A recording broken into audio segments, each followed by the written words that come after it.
l'enfance étant une priorité pour nos collectivités territoriales, c'est une joie d'accueillir cette rencontre élargie parce qu'il faut que la communication soit élargie aux autres membres de la société.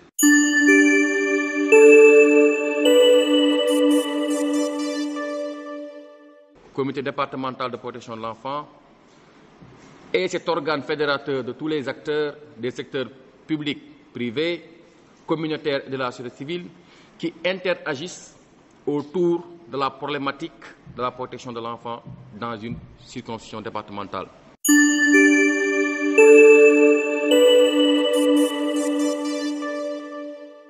De mutualiser les bonnes pratiques et de rationaliser les ressources au profit de l'intérêt supérieur de l'enfant et en parfaite harmonie avec la stratégie nationale de protection de l'enfant.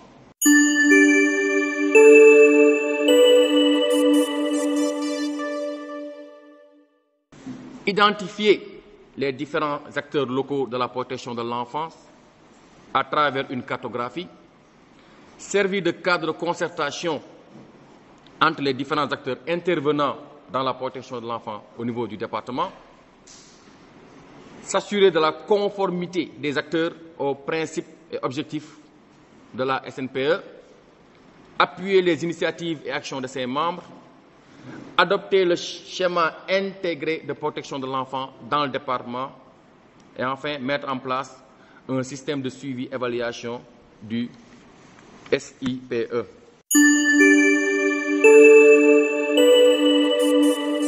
Un financement d'un montant de 34 721 500 francs pour la mise en œuvre des activités de PTA durant le deuxième trimestre 2022. Conformément à nos procédures, la justification des fonds composée d'un formulaire FES, des rapports techniques et financiers d'une copie de cette lettre, y compris les annexes, doit nous parvenir à la fin des activités au plus tard 3 mois après décaissement. Les pièces justificatives originales devront être conservées au niveau de votre structure pendant une durée de 5 ans et pourront faire l'objet d'un suivi par les services de l'UNICEF. Ça, c'est important, c'est pour vous dire que ceux qui pensent que les gens peuvent prendre l'argent de ceux qui là et font du bien, quoi, ce n'est pas ça.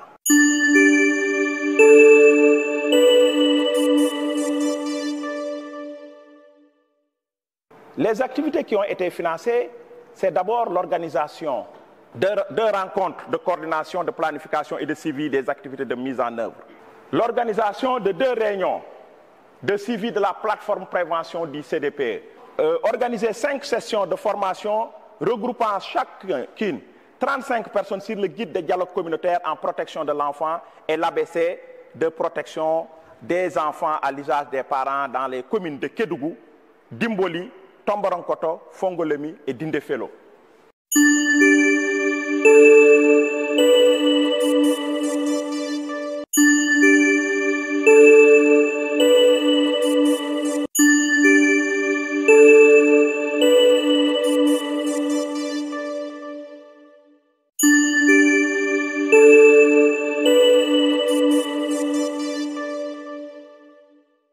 Les débats ont été de très haute facture qui montrent l'intérêt que tous les participants, tous les acteurs du CDPE ont pour cette question qui tourne autour de l'enfance. Maintenant, ce qui reste, c'est la mise en œuvre de ce plan d'action-là. Je pense qu'elle sera faite dans les meilleures conditions. Maintenant, tout en prenant en compte toutes les contributions, les recommandations qui ont été très pertinentes des différents participants, pouvons assurer que le CDPE pourra toujours compter sur ces différentes composantes, à savoir les autorités administratives, territoriales, les acteurs communautaires, les services techniques départementaux, pour mieux booster les activités, donc atteindre les objectifs pour l'intérêt général, pour l'intérêt des populations et plus particulièrement pour celui des enfants.